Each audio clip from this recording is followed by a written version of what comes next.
His point. Yeah. He said, this is the rock. Yeah. This is the rock. When the world will build its practice in church. Oh, but I'm going to build mine on something much more substantial. But somebody had to understand before he could show them. Right. And I want you to know that they spit open his supernatural eyes. He said, Lord, I know who you are. Yeah. He said, who am I? He said, thou art the Christ, the Son of the living God. He said, oh, Peter, flesh and blood didn't tell you that. You didn't hear that from your mama or daddy. Only the Father in heaven had to give that to you. Yeah. That's the only way you could have known. Yeah. All right. He said, blessed art thou, Simon, Bar-Jonah, Simon's son, Jonas. Yes, sir. He said, I want you to know upon that realization, that's where I'm going to build my rock. This supernatural place called the church is where I'm going to put my institution. And I want you to know I searched high and low. Many people pass this building. And sometimes they come in physically. But to be a member, you have to enter in supernaturally. Yeah. You have to apprehend God by faith.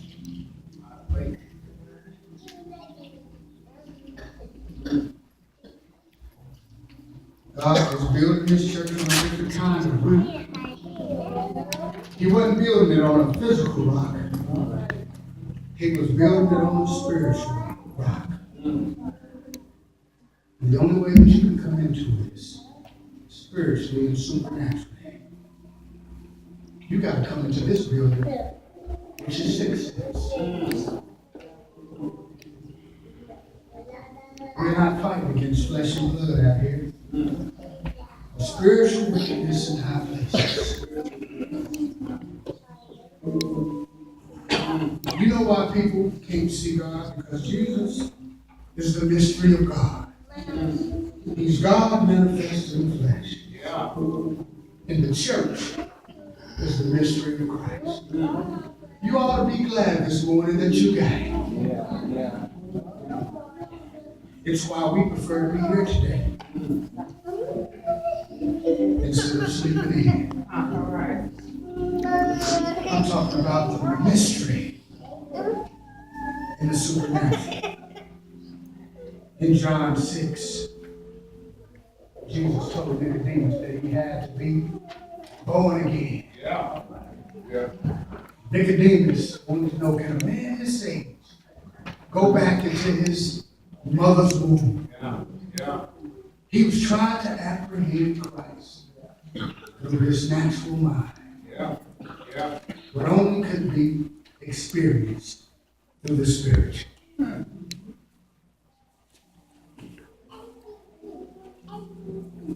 You know, there are two realms that we live in. We live in a physical and a natural realm. But you and I who have accepted Christ, we also live in the divine, mystical realm. Do you know that I'm here physically, but I'm seated with Christ? That I'm a citizen of a whole another country right now? That's it. Do you know what's going on here can't stop me from getting there? All right. Did you know that you are a supernatural being with supernatural ability? But you can only have it if you know who Christ is. You got to know that he is the Christ. That's right. The Son of the living God. Otherwise, you have no power. Brother Chris, if I get ready to close, the world doesn't know Jesus. But his people should. Yeah. And as we close 2014 and go into 2015, no matter the question still stands. And he asked the question, but he knows what the world thinks about it. Jesus knows what the Muslims say. He knows what the Mormons say. He knows what the world thinks about it. Oh, he was just a good man. That walked the earth, he done some really good things.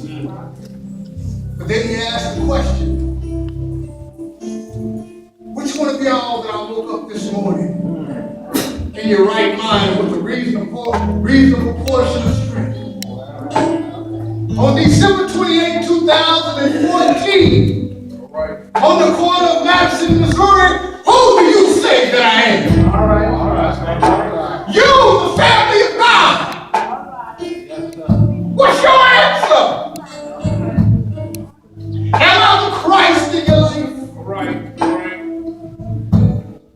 Can I be the Lord of everything in your life? Because I want you to know, if you let me be the Lord in your life, He'll be the Lord over everything. That includes your problems. He has supernatural ability. Oh, yeah. I thank God for Jesus. Greatest gift in the world, the gift that kept on giving. That's it. 2,000 years ago, and I'm telling you, it's the best gift that you can ever unwrap. But it's also the best gift that you can share with somebody else. The ability to be supernatural. Oh, I thank God. Anybody who could have kept someone like me had to be greater. Yes. A God that moves heaven and earth to save you. Got up out of his lofty place in heaven. Manifest himself in the person of Christ. And laid down his life so that you could be a part of this supernatural organization called the church. Yeah. And I'm going to tell you what, the first time around God chose you. But today you have the opportunity to choose Him. All right. And if you don't know Christ and the pardon of your sin, it's the best thing that you can do this morning is to give your life to Christ. Listen to me, if you're under the sound of my voice, don't try to feel it, touch it, see it or smell it. Let the Spirit speak to your heart. And if God is speaking to your heart, would you come?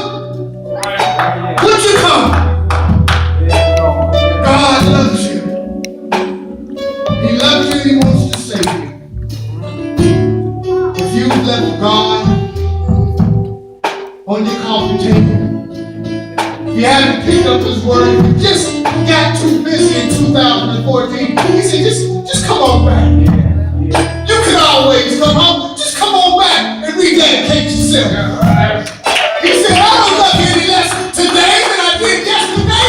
My love is perfect. Come on home. Would you come home today? You don't have a church home. There's no better place than here. The church is better than any organization in the world, even with its problems. Would you come?